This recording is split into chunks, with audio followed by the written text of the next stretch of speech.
మన బాల వికాసం టీవీ ప్రేక్షక దేవుళ్లకు నమస్కారం. ఛానల్ సబ్స్క్రైబ్ చేసి లైక్ చేసి షేర్ చేసి సపోర్ట్ చేయండి. ధన్యవాదాలు.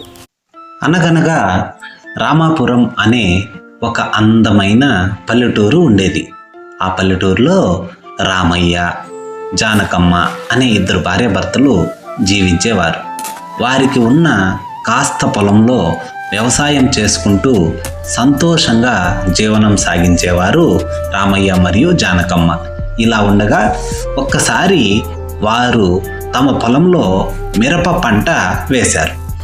కొద్ది కాలానికి ఆ మిరప పంట బాగా పండి ఎర్రటి మిరపకాయలతో అందంగా ఉంది. ఏమండి, ఈ మిరప పంట చాలా బాగా పండింది. పండిన మిరపకాయలను కోసి అమ్ముకుందాం. అలాగే జానకి.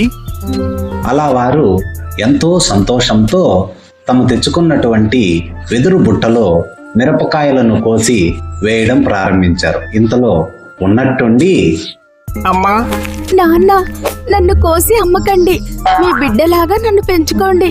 మీకు అన్ని పనుల్లో సాయం చేస్తాను. ఏమండి, మనకెలాగూ పిల్లలు లేరు కదా, ఈ మిరపకాయను పెంచుకుందామండి. అలాగే పెంచుకుందాం జానకి.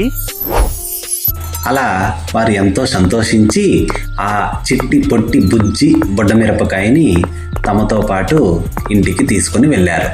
ఆ రోజు నుండి ఆ బుడ్డమిరపకాయ జానకమ్మకు మరియు రామయ్యకు అన్ని పనులలోనూ సహాయం చేస్తూ ఎంతో సంతోషంగా ఉండేది. ఇలా ఉండగా ఒకరోజు రామయ్య పొలం దున్నడానికి వెళ్ళాడు.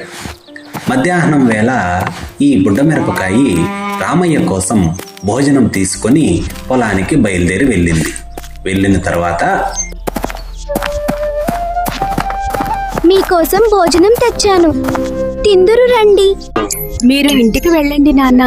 నేను మిగిలిన పొలం దున్నుకొని సాయంత్రం వస్తాను. రామయ్య ఇంటికి వెళ్ళాడు. బుడ్డమిరపకాయ ఒక్కటే ఎంతో చక్కగా పొలాన్ని దున్నుతూ ఉంది. కానీ అదే సమయానికి ఆ దారి గుండా 3 దొంగలు వచ్చారు. వాళ్ళు ఆ పొలం వైపు చూసి అక్కడ మనుషులు ఎవరో లేకపోవడం, ఎద్దులు మాత్రమే నాగలి లాగడం గమనించి ఆశ్చర్యపోయారు. ఇదే సరైన సమయం అనుకున్న ఆ 3 దొంగలలో ఒకడు, రేయ్, అక్కడ మనుషులు ఎవరూ లేకుండా ఎద్దులు మాత్రమే పొలం దున్నుతున్నాయి. ఇదే సరైన సమయం. పోతాయి, వాటిని పట్టుకెళ్ళి పోదాం. పొలం దున్నుతున్న బుడ్డమిరపకాయకి ఆ దొంగల మాటలు విని చాలా కోపం వచ్చింది.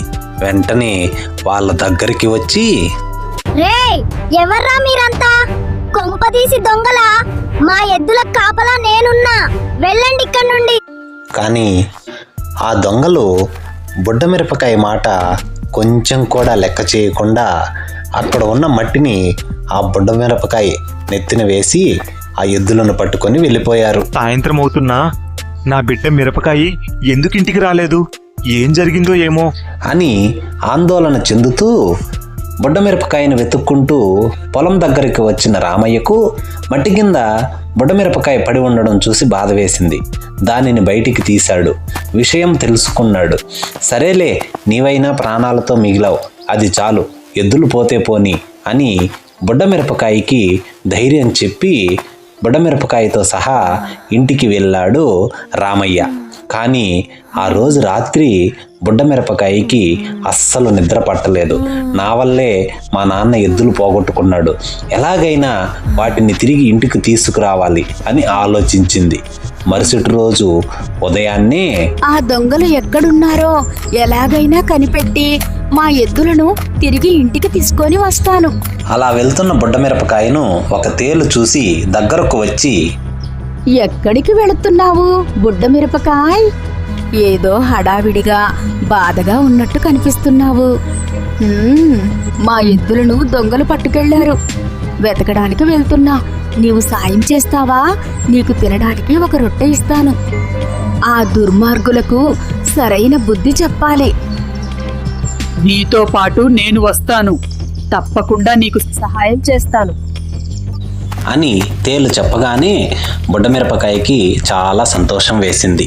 తాను తెచ్చుకున్న రొట్టెల మూట అక్కడే ఒకచోట దాచిపెట్టి తేలును తీసుకొని బయలుదేరింది బుడ్డమిరపకాయ.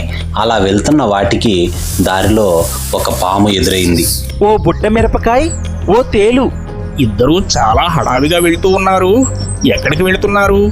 ఏంటి సంగతి? మా ఎద్దులను దొంగలు పట్టుకెళ్లారు. వెతకడానికి వెళ్తున్నా. నీవు సాయం చేస్తావా? నీకు తినడానికి ఒక రొట్టె ఇస్తాను. అవునా? అయితే తప్పకుండా నా వంతు సాయం చేస్తాను. వెళ్దాం పదండి. బుడ్డమిరపకాయ, తేలు, పాము మూడు కలిసి వెళుతూ ఉండగా దారిలో వాటికి ఒక పులి ఎదురైంది. అబ్బో, ముగ్గురు పెద్ద మనుషులు ఎక్కడికో బయలుదేరి వెళ్తున్నారు. మా ఎద్దులను దొంగలు పట్టుకెళ్లారు. వెతకడానికి వీళ్ళు సాయం చేస్తున్నారు. నీవు సాయం చేస్తావా? నీకు కూడా ఒక రొట్టె ఇస్తాను. పులి కూడా సహాయం చేయడానికి ఒప్పుకుంది. ఇంకేముంది, బుడ్డమిరపకాయకి చాలా సంతోషం వేసింది.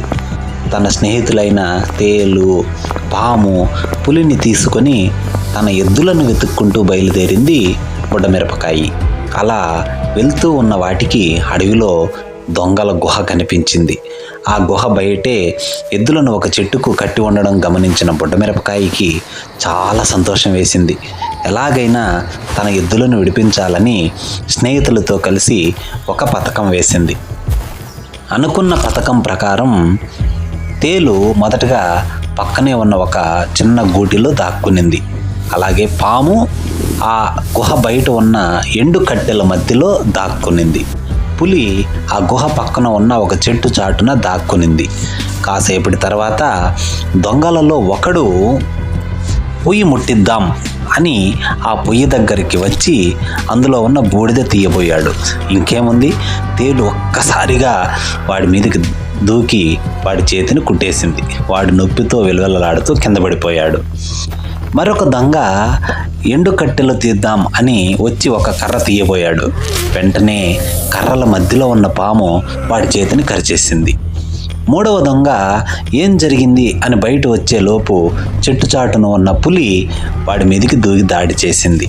అలా ముగ్గురు దొంగలు అక్కడికక్కడే చనిపోయారు. తర్వాత బుడ్డమిరపకాయ తన ఎద్దులను విడిపించుకొని తిరిగి అడవి గుండా బయలుదేరింది. తాను దాచిన రొట్టెలు ఉన్న చోటికి వచ్చిన తర్వాత తన స్నేహితులకు ఇచ్చిన మాట ప్రకారం కడుపు నిండా రొట్టెలు పెట్టింది. అవి తిన్న తర్వాత వాడికి వీడ్కోలు పలికి తాను మాత్రం ఎద్దులను తీసుకొని ఇంటికి వచ్చేసింది. ఆ రోజు నుండి బుడ్డమిరపకాయ అమ్మా నాన్నతో చాలా సంతోషంగా ఉంది.